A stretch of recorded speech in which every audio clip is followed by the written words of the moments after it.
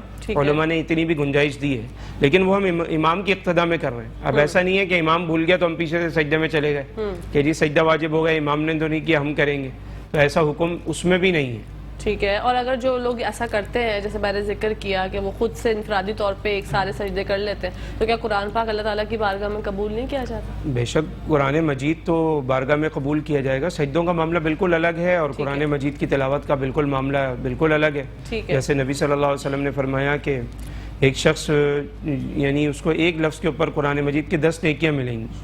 پھر اللہ کے نبی علیہ الصلوۃ والسلام نے خود فرمایا کہ میں یہ نہیں کہتا کہ الف لام میم پہ 10 نیکیاں ملیں گی، فرمایا بلکہ الف پہ 10، لام پہ 10 اور میم پہ 10، یعنی الف لام میم پڑھنے پہ 30۔ اور بعض علماء نے فرمایا کہ اللہ کی جو وسعت ہے اس میں تو کوئی کمی نہیں ہے، فرمایا الف میں ہی 3 لفظ ہیں، الف لام فے، تو الف پڑھنے پہ 30، لام میں بھی 3 لفظ ہیں، لام الف میم لام، لام پڑھنے پہ 30 اور میم میں بھی 3 لفظ ہیں، میم یا میم، یہ 3 لفظ مل کے تو الف لام میم پڑھنے پہ 30 نہیں بلکہ 90 نیکیاں ملیں۔ سبحان اللہ، ماشاءاللہ، بہت ہی خوبصورت بات۔ اچھا، بہت سے لوگ جو قرآن پاک پڑھتے ہیں ان کو اتنی روا نہیں ہوتی، اٹکن ہوتی ہے، اٹک اٹک کے پڑھتے ہیں، مفتی صاحب وہ شرمندگی محسوس کرتے ہیں، ان کے بارے میں کیا کہیں گے؟ پہلی بات یہ ہے کہ اگر کوئی ایسا کر رہا ہے تو دوسرا شخص نہ شرمندہ کرے، بالکل، اور دوسری بات یہ ہے کہ جیسے ہم ہر چیز کو اپنی اہمیت دیتے ہیں ویسے قرآن کو اہمیت دیں، اور یہ تو فرمایا کہ اتنا پڑھنا تو واجب اور فرض کے درجے میں ہے کہ جس سے آپ کی نماز درست ہو جائے، بالکل، اور اس میں پھر علماء اکرام نے ایک گنجائش یہ رکھی کہ کم از کم الف یہ جو آپ کی سورہ فیل ہے، علم تری کیف سے لے کے سورہ ناس تک، یہ تو انتہائی درجے میں فرض ہے، کیونکہ یہ وہ صورتیں ہیں کہ آپ جس سے عشاء کی نماز بھی پڑھ سکتے ہیں، کیونکہ یہ 20 صورتیں بنتی ہیں جس میں آپ کی عشاء کی طویل نماز جو ہے جس میں زیادہ رکعت ہوتی ہیں وہ بھی آپ کی اس میں کور ہو سکتی ہے، تو اتنا قرآن تو کم از کم ہر کسی کو یاد ہو کہ جس سے وہ سورہ فیل سے لے کے سورہ ناس تک اپنی نمازوں کو درست کر سکتے ہو، اس سے کم درجہ علماء نے کوئی نہیں بتایا، سبحان اللہ، یعنی اتنا تو فرض ہے ہر کسی کے اوپر۔ نبی علیہ السلام نے فرمایا کہ اس شخص کا دل اور اس کی شخصیت ویران ہے جس کے دل میں قرآن نہیں، اللہ، یعنی اندھیرا ہے، تو کچھ نہ کچھ حصہ ہونا چاہیے. پھر نبی اکرم صلی اللہ علیہ وسلم نے فرمایا اور قرآن مجید میں آیا کہ ورتل القرآن ترتیلا. ٹھیک ہے, اس کو یعنی اس کے اندر پھر یہ بھی فرمایا کہ جہاں سے تمہیں آسانی لگے, قرآن مجید فرما رہا ہے کہ وہاں سے تم پڑھو, وہاں سے تلاوت کرو, اپنے آپ کو مشکل میں مت ڈالو. تو ہمیں تو اتنے تک احکامات دیے گئے. پھر یہ ہے کہ جن کو نہیں پڑھنا آ رہا ان کو بہت محنت کرنی چاہیے. بہت سارے لوگ آتے ہیں کہ جی مفتی صاحب وہ دعائے قنوت اگر یاد نہ ہو تو وتر کی نماز ہو جائے گی, تو یعنی ہم اس کی جگہ کوئی اور دعائیں پڑھ لیں. تو حکم تو یہ ہے کہ ہو جاتی ہے, لیکن کیا یاد نہیں کرنی, سنت عمل پہ عمل نہیں کرنا آپ نے. تو یہ گنجائش ڈھونڈتے ہیں. کوئی یہ نہیں پوچھتا کہ جب تک ہم دعائے قنوت یاد نہیں کر رہے کیا اس وقت تک ایسے نماز پڑھ لیں. کوئی یہ سوال نہیں کر رہا. کوئی کہتا ہے دعائے قنوت یاد نہ ہو تو بھائی کتنی بڑی ہے, مشکل سے 7-8 لائنوں کی ہے, روزانہ ایک لائن کیا آدھی لائن بھی یاد کیے رہے تو 15-16 دن میں یاد ہو سکتی ہے. تو لوگ کوشش بھی نہیں کر رہے. بالکل. پھر ظاہر ہے شرمندگی, ہم نے دیکھا بہت سارے ایسے کوئز ہوتے اس کے اندر چھوٹی چھوٹی باتیں لوگوں کو نہیں آ رہی ہوتی. مثلا کسی سے پوچھے جی فجر کی کتنی رکعت ہیں, اس کو یہی نہیں پتا فجر کی رکعت کتنی ہے. کسی سے پوچھیں کہ جی قرآن مجید کتنے سالوں میں نازل ہوا, یہ نہیں پتا. قرآن مجید کس پر نازل ہوا, کون لے کر آتا تھا, یہ نہیں پتا بہت سارے لوگوں کو. تو کنفیوژن کا لوگ شکار ہو جاتے ہیں. تو کچھ نہ کچھ ہمیں ایسی معلومات ہونی چاہیے, ہمارے گھر کی تربیت میں یہ چیزیں ہونی چاہیے کہ ہمیں ان سب چیزوں کے بارے میں پتہ لگے. پھر ہم آتے ہیں اپنے ٹاپک کی طرف کہ آپ جس طرح فرما رہی تھی کہ قرآن مجید کو کیسے جمع کیا جائے. دیکھیں ابتدائی دور کے اندر تو نبی کریم صلی اللہ علیہ وسلم نے قرآن لکھنے سے منع کیا, یعنی وحی لکھنے سے منع کیا. فرمایا کہ جو میری وحی آتی ہے وہ نہ لکھو, صرف قرآن مجید لکھو. ٹھیک ہے. کیونکہ عرب کا جو ماحول تھا اس کے اندر جو ہے وہ آپ کو پتہ ہے تعلیم کا اتنا رواج عام نہیں تھا. اب نبی اکرم صلی اللہ علیہ وسلم کے الفاظ بھی عربی میں ہوتے تھے جو نبی اکرم صلی اللہ علیہ وسلم اپنی طرف سے اللہ کے اختیار سے بات فرماتے تھے سمجھانے کے لیے, اور قرآن مجید بھی آیا کرتا تھا. تو اللہ کے نبی علیہ الصلوۃ والسلام نے ابتدائی ادوار میں فرمایا کہ میری احادیث کو مت لکھا کرو کیونکہ کہیں مرچنگ نہ ہو جائے, وحی مطلوع اور وحی غیر مطلوع کی آپس میں مرچنگ نہ ہو جائے. اب آپ کو سمجھ میں آئے گی مطلوع اور غیر مطلوع کا مطلب. لیکن بعد میں نبی اکرم صلی اللہ علیہ وسلم نے باقاعدہ صحابہ کو اجازت دی اور باقاعدہ پوچھا کہ بھائی تم کیوں نہیں لکھتے.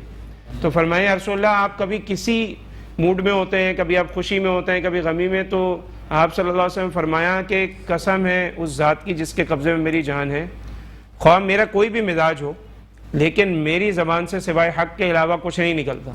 یہ نہیں ہو سکتا کہ میں غصے میں ہوں تو کوئی ایسے الفاظ کہہ دوں اور بعد میں مجھے احساس ہو کہ جی یہ میں نے کیا کہہ دیا. ایسا تو نبی سے ہو ہی نہیں سکتا. تو فرمایا میرا جو بھی موڈ ہو, میں جس رویے میں بھی ہوں, بس لکھا کرو کیونکہ میری زبان سے حق کے علاوہ کچھ نکلتا ہی نہیں. تو دوسری بات پھر یہ ہے کہ آپ کو پتہ ہے پرانا دور تھا, کاغذ کی کمی, قلم, یہ ساری چیزیں بہت اس میں ایک شارٹیج ہوتی تھی. تو ہوتا کیا تھا کہ جو وحی آپ صلی اللہ علیہ وسلم پہ وحی نازل ہوتی تھی, اللہ کے نبی علیہ الصلوۃ والسلام صحابہ کو سنایا کرتے تھے.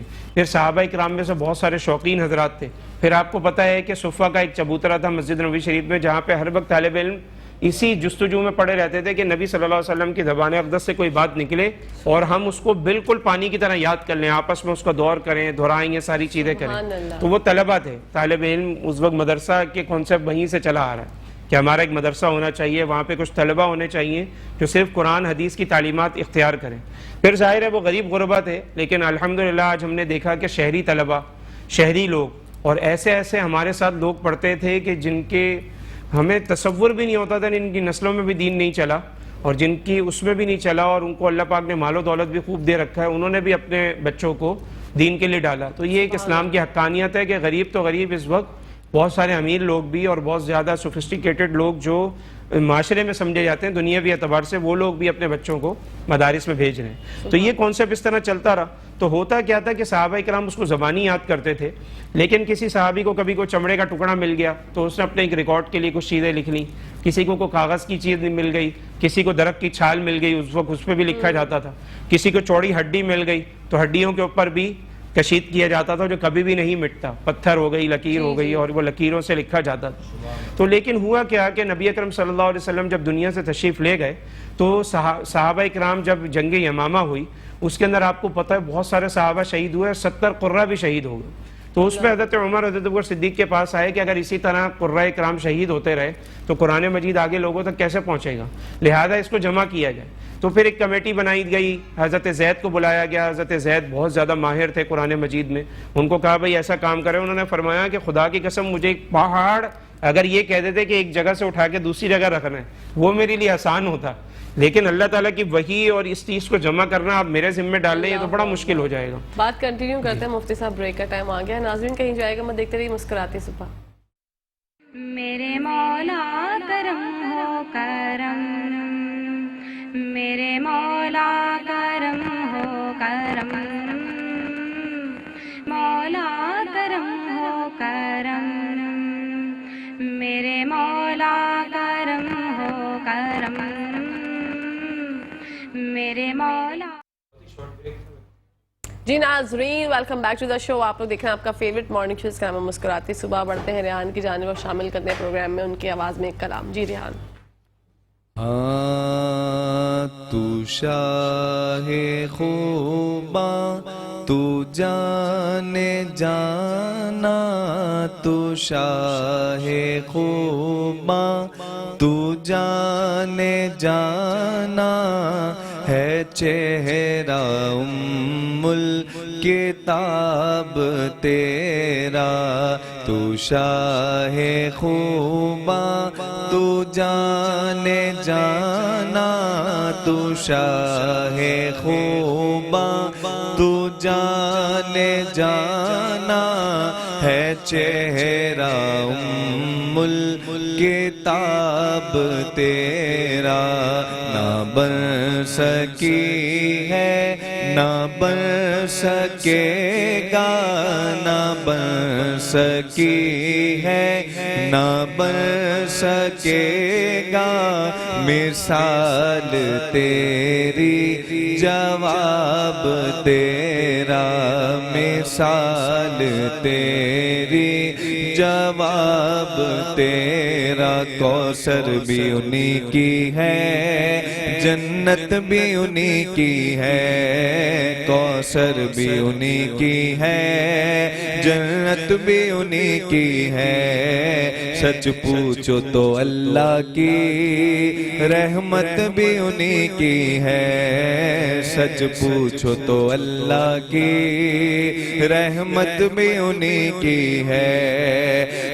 دونوں جہاں یارو، ہے دونوں جہاں یارو، جاگیر محمد کی تو کہیے نہ بن سکی ہے نہ بن سکے گا، مثال تیری جواب تیرا.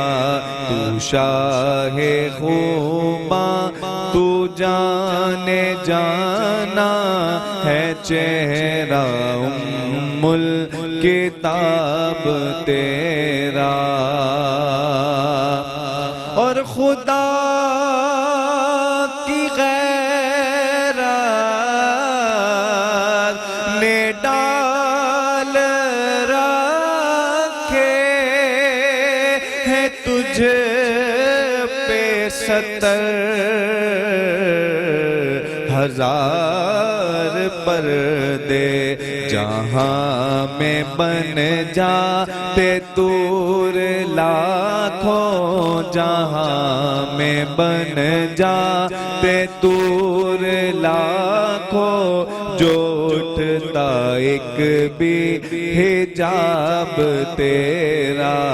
تو شاہ خوباں تو جانے جانا، تو شاہ خوباں تو جانے جانا ہے، چہرہ الکتاب تیرا.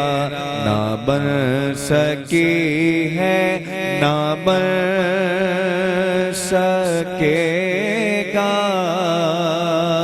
مثال تیری جواب تیرا. ماشاءاللہ سبحان اللہ، بہت خوبصورت ریحان. بڑھتے ہیں مفتی صاحب کی جانب. مفتی صاحب جو بات ہم کر رہے تھے، تو حضرت ابوبکر سے حضرت عمر رضی اللہ تعالیٰ نے عرض کیا جا رہا تھا کہ جا کے حضرت ابوبکر صدیق رضی اللہ تعالیٰ عنہ کو یہ فکر دلائی کہ ہمیں اس قرآن کو جمع کرنا چاہیے. تو حضرت زید کو بلایا گیا، کمیٹی بنائی گئی. تو حضرت زید نے یہی بات فرمائی کہ ایک پہاڑ دوسری جگہ رکھنا آسان ہے، یہ کام بہت مشکل ہے، کیونکہ ظاہر ہے قرآن مجید کا معاملہ ہے. بالکل. بہرحال تو ہوتا کیا تھا کہ نبی اکرم صلی اللہ علیہ وسلم پر جب کوئی وحی نازل ہوتی تھی تو اللہ کے نبی علیہ الصلوۃ والسلام حضرت جبریل کی ہدایات کے مطابق صحابہ کو کہتے تھے کہ اس آیت کو اس ٹکڑے کے بعد کر دو، اس آیت کو ادھر جمع کر دو، کیونکہ جیسے وحی نازل ہوئی ویسے ہمارا جو قرآن مجید کی ترتیب ہے یہ ویسے نہیں ہے۔ اچھا، مطلب سب سے پہلے الف لام میم کی وحی نازل نہیں ہوئی، سب سے پہلے تو سورہ علق نازل ہو رہی ہے، اقرا بسم ربک الذی خلق، ٹھیک ہے، پھر سورہ مدثر، مزمل، اور مطلب مختلف قسم کی، پھر سورہ فاتحہ اور یہ ساری چیزیں۔ تو یہ اس طریقے سے قرآن مجید نازل ہو رہا ہے جو ہماری ترتیب کے مطابق نہیں ہے۔ تو حضرت جبریل آ کے جب آیات نازل کرتے تھے تو اللہ کے نبی کو یہ بھی فرماتے تھے کہ یہ آیت اس کے بعد ہے اور یہ والی آیت اس سے پہلے ہے اور یہ والی آیات اس کے بعد ہے۔ سبحان تو وہ صحابہ اس طریقے سے ترتیب سے اس کو یاد کر لیا کرتے تھے۔ اب ظاہر ہے صحابہ اکرام کو بلایا گیا، اس میں حافظ قراء بھی تھے، سارے تھے، تو ان سب سے بولا گیا بھائی تم نے کیسے سن رکھا ہے، تم نے کیسے سن رکھا ہے۔ اب اختلافی بات یہ آ گئی سورۃ التوبہ پہ کہ بھائی اللہ کے نبی علیہ الصلوۃ والسلام نے تو ہر سورت کے شروع میں بسم اللہ الرحمن الرحیم لکھنے کا حکم دیا، اور یہاں پر کسی نے سنا ہی نہیں ہے کہ اللہ کے نبی نے کہا سورۃ التوبہ سے پہلے بسم اللہ لکھ دو۔ اب اس میں اختلاف ہو گیا لکھی جائے یا نہیں لکھی جائے، تو یہاں پر یہ کہا جا سکتا تھا یار لکھ دو، ثواب کا کام ہے، بسم اللہ پڑھنا کون سا گناہ ہے، یہی کہا جاتا۔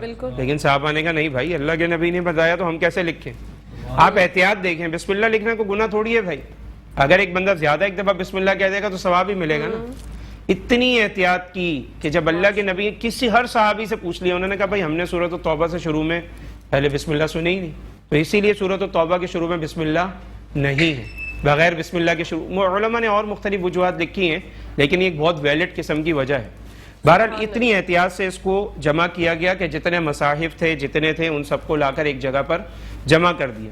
لیکن حضرت عثمان رضی اللہ عنہ کے دور کے اندر ایک معاملہ یہ ہوا کہ صحابہ اکرام نے چونکہ مختلف قسم کی اپنے طور پر قرآن مجید کو جمع کر کے رکھا ہوا تھا، تو انہوں نے کچھ اپنے الفاظ بھی اس کی ڈیٹیل کے لیے اس میں لکھے ہوئے تھے، یعنی تفسیر کے لیے کچھ ایسی تفاسیر، کچھ ایسی ڈیٹیلز جو وہ صرف اپنے سمجھنے کے لیے انہوں نے زیادہ کی ہوئی تھی۔ تو اور اسی طریقے سے آپ کو پتہ ہے مختلف قسم کی زبانوں کے اندر زبان تو ایک ہوتی ہے لیکن اس کے بولنے کے اندر لہجوں میں فرق ہوتا ہے۔ ہمارے کراچی کے اندر ہی دیکھ لیں، یہ نیو کراچی ہے، لالو کھیت ہے، اورنگی ہے، کرنگی ہے، یہ ایریاز ہیں، ان میں کیا ہے اردو بولنے میں بھی کچھ نہ کچھ فرق آتا ہے، الفاظ کا فرق آ جاتا ہے۔ اسی طریقے سے عرب کا معاملہ بھی یہ ہے، آپ مصری لہجہ سن لیں وہ بالکل الگ ہے، الفاظ کی کچھ چینجنگ ہے، وہ جیم بول نہیں پاتے، وہ جیم کو گاف بولتے ہیں، مثلا ان کا لہجہ ایسا ہے۔ جیسے آپ دعا کریں گے اللہم انی اسألک الجنہ، تو وہ دعا یعنی اللہ میرے مولا کرم ہو کرم، میرے مولا کرم